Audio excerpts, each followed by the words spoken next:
E aí galera, tudo bem com vocês? Hoje eu queria comentar sobre os filmes que marcaram aí o mês de janeiro, né? Ou parte aí do mês de dezembro também, já que tivemos aí o Wakanda, né? Perto ali, eu acho que metade de dezembro. Avatar um pouco, não lembro se foi final de dezembro ou janeiro, mas enfim. Queria comentar aqui sobre essa crítica rasa ao colonialismo, né? O neocolonialismo, que cheguei a ver nos dois filmes, né? Primeiro Wakanda, né, se você pegar pra desvendar a trama de Wakanda aqui, você vai ver que tem um personagem que é o vilão chamado Namor, né? E esse vilão, apesar dele ser o vilão, uma peculiaridade que eu percebi nesse filme é que, apesar dele ser o vilão, no final, os mocinhos fazem as pazes com o vilão, né? Ou seja, apesar dele ser o vilão, como ele fazia parte ali do eixo revolucionário, né, do eixo, porque assim, tanto Wakanda como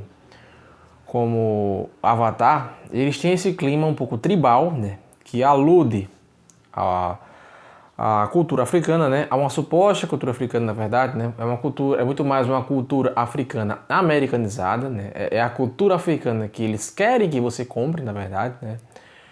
Se você for de fato ter contato com a cultura africana, como de fato existem muitos missionários, né, que são enviados aqui da igreja para de fato ter um contato real com os africanos, você vai perceber que muitas coisas são diferentes, mas você tem essa cultura americanizada, né, em que nós temos aí uma pseudocultura africana mostrada nos filmes em que o telespectador acredita que está absorvendo cultura africana de verdade. Então, mas na verdade o que eles estão absorvendo? É cultura progressista, né?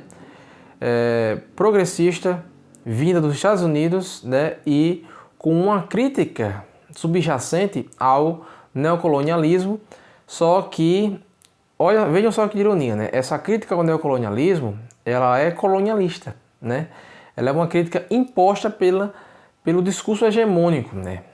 Ela é uma crítica imposta pelo discurso progressista hegemônico nos Estados Unidos. Você pode ver que esse discurso ele é hegemônico em todos os filmes. E você pode ver que muitos desses filmes aí, né? Isso inclui aí filmes da Marvel. Talvez o único filme que não esteja incluído nesse eixo aí seja o Top Gun, né? Que foi considerado ali um filme de macho escroto, né? Mas tirando o Top Gun, praticamente todos os filmes do Oscar que estão competindo esse ano são filmes aí com um quê de lacração, né?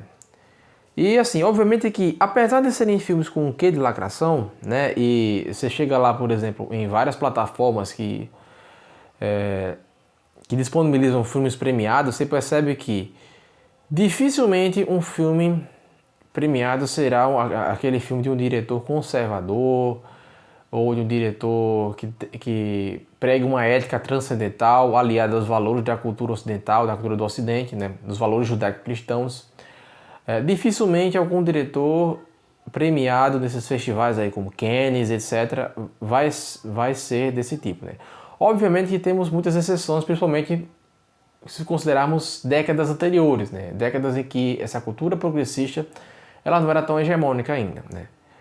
Mas hoje em dia, né, você pega muitos filmes, né, que não possuem aí, primeiramente, né, uma estética muito agradável, né, uma estética que na verdade ela tem como função subverter os padrões da estética tradicionais, né.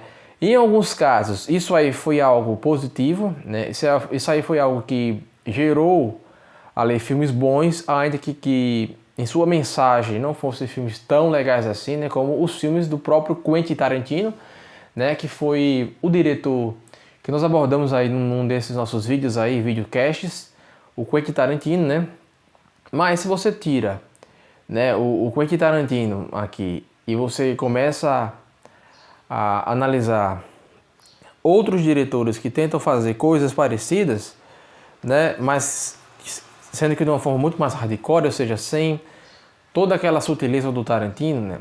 E muitas vezes, né, o Tarantino, ainda que ele seja progressista, ele faz a coisa de uma forma que é politicamente incorreta, né?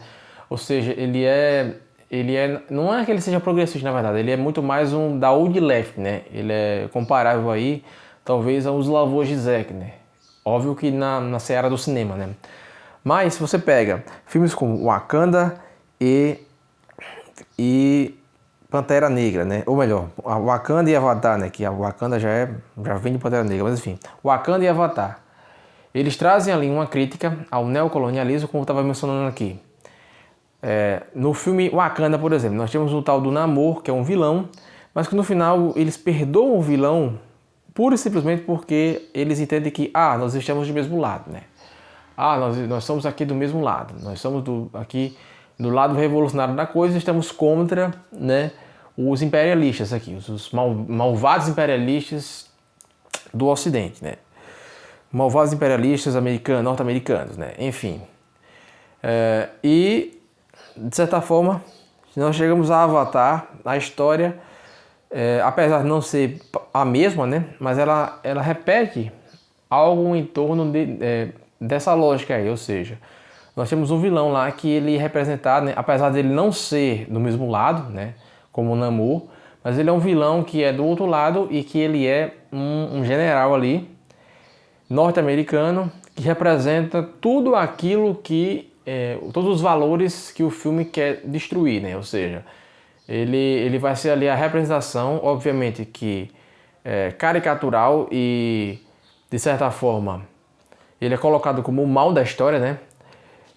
Ou seja, esse cara que representa os valores judaico-cristãos do Ocidente, né?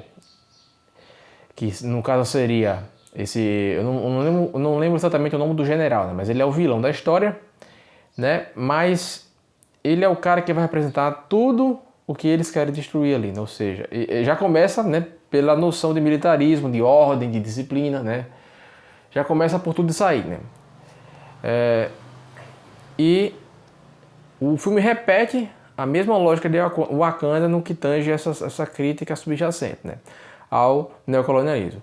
No entanto, né, a gente não precisa nem ir muito longe e nem apelar para os best-sellers aqui, né, porque até mesmo os filmes aí vencedores, né, filmes que causaram um certo alvoroço aí, né, em festivais menores aí, como o Festival de Cannes, né, não que é um festival menor, mas assim, ele é menor que o Oscar, né, que é uma premiação muito maior. Mas no Festival de Cannes, o filme Bacurau, que é um filme aqui brasileiro, ele causou um certo alvoroço nessas premiações menores, né, nessas premiações cults, como o Festival de Cannes, porque ele, apesar de ser um filme praticamente assim, impossível de assistir, né, eu diria assim, um filme horrível mesmo, né, mas ele tem uma crítica ali ao neocolonialismo que vai na mesma linha, né? Ou seja, ele tem uma crítica ali ele até coloca, né, o pessoal lá do Sul como o pessoal que quer se aliar aos norte-americanos, né? E ali você tem os ETs, né? Os ETs eles são, digamos que uma metáfora para isso aí, né? Ou seja, uma metáfora para essa narrativa de colonização, né? É óbvio que assim, essas críticas ao neocolonialismo, elas são críticas muito rasas, são críticas que são hegemônicas aí na academia, nas academias de esquerda, principalmente, né? E que historiadores de maior porte aí, como por exemplo Niall Ferguson, né, no seu livro Império, vai totalmente discordar dessa narrativa, né, expondo muitos dados que mostram que, na verdade, o neocolonialismo fez muito mais bem do que mal aos países colonizados, né? É óbvio que existiram alguns problemas aí, né? Alguns problemas relacionados a guerras, né? E óbvio que pessoas morreram no processo. Isso aí é o que não posso negar. Mas se você para entender os países que não foram colonizados e avalia aí o PIB per capita deles, né? Avalia o IDH, né, o Índice de Desenvolvimento Humano deles, você percebe que todos esses países que não foram colonizados, né, eu não vou dizer todos, mas a maioria dos países que não foram colonizados, eles não são países com bons índices de desenvolvimento humano e PIB, né, e uma economia boa, né. Coisas desse sentido já são ditas naquele outro livro, né, O Porquê as Nações Fracassam, do Daron Acemoglu, né? E existe um outro livro que não é nem sobre esse tema exatamente, mas é o Podres de Mimados, do Theodore Dalrymple, em que ele vai mostrar lá diversos dados que atestam, né, comprovam isso aí. Países que foram colonizados, em sua maioria, eles estão hoje muito melhor do que os países que não foram colonizados, né? Até porque, de fato, países que não foram colonizados e permaneceram fechados ao resto do mundo, né, ainda que eles tentassem ali dar uma sobrevida à sua economia, não conseguiram, né? Então, o que acontece, né? Toda essa crítica que você vê nesses filmes, né? E na verdade, assim, a grande maioria dos filmes vai ter toda essa retórica, né? A Marvel mesmo foi muito criticada nesse sentido, né? Pelo menos na internet. No sentido, quando colocava lá, por exemplo, a Capitão Marvel, né? Feminista empoderada, foi criticada, né? E em vários outros sentidos, né? Enfim. Então é isso, os filmes hoje em dia, você tem que sair escolhendo a dedo, ainda que sejam filmes, mas assim, ainda que sejam filmes, né, com críticas rasas, né, com mensagens superficiais e rasas, né, são filmes legais de assistir pelo fator ação, né, e pelo fator de serem bem produzidos, né, isso não pode se negar, né, e o roteiro em si, ele não é todo ruim, né, ou seja, é um roteiro aceitável, dá para você aceitar. O que você não dá para engolir é a mensagem principal de cada filme, né. No Avatar, por exemplo, temos uma mensagem que você vê no filme anterior, para além dessa mensagem neocolonialista, uma mensagem transhumanista, né? Uma mensagem que é pós-kantiana, na verdade, né? Ou seja, uma mensagem transhumanista pós-kantiana, em que você é muito mais pessoa do que ser humano em sentido biológico mesmo, né? Que isso leva ao quê? Né? Isso leva à aceitação da narrativa de que o sexo, por exemplo, não está vinculado ao seu gênero, né? Aceitação de narrativas desse tipo, né? Porque como você é mais pessoa do que ser humano em si mesmo, né? Se você pode, por exemplo, ser homem num corpo de mulher, ou vice-versa, né? Nesse caso aqui, você pode ser homem num corpo desses bichos aqui do Avatar, né? Mas é isso, apesar das duas histórias serem aquelas histórias que são aceitáveis para se assistir, não são aceitáveis em termos de mensagem. Ou seja, você pode assistir se você tapar os seus olhos, né, se você ignorar a mensagem principal do filme. Você consegue assistir. Mas, se for um filme assim que é mal dirigido, né, como por exemplo o Bacurau, aí fica realmente assim uma coisa indigesta, né? E eu sei que esse filme aqui, provavelmente, né, muitas pessoas, geralmente o pessoal da cultura cinéfila aí no YouTube, pende muito pro lado da esquerda, né? Infelizmente isso vai acontecer, né? Então filmes como Avatar são filmes que o pessoal vai gostar muito, até por esse fator mais tribal, né? Ou seja, eu vi assim, eu vi várias pessoas no meu meio cotidiano aqui que fazem parte aqui da universidade, né? De onde eu frequentei, e eles têm muito, esse filme ele pegou muito essas pessoas, né? Esses dois filmes são filmes que pegaram muito essas pessoas. Por quê? Porque são filmes que eles parecem ter o mesmo padrão, né? Esse padrão tribal que alude a algo africano, né? Algo nesse sentido aí, né? Então, são filmes que pegam muito esse tipo de pessoa, e geralmente esse tipo de pessoa vai ter esses valores progressistas, esse lado mais progressista, ainda que sejam pessoas que não conheçam de fato a ideologia, mas essas pessoas vão ter esse lado mais progressista bastante aflorado aí, né?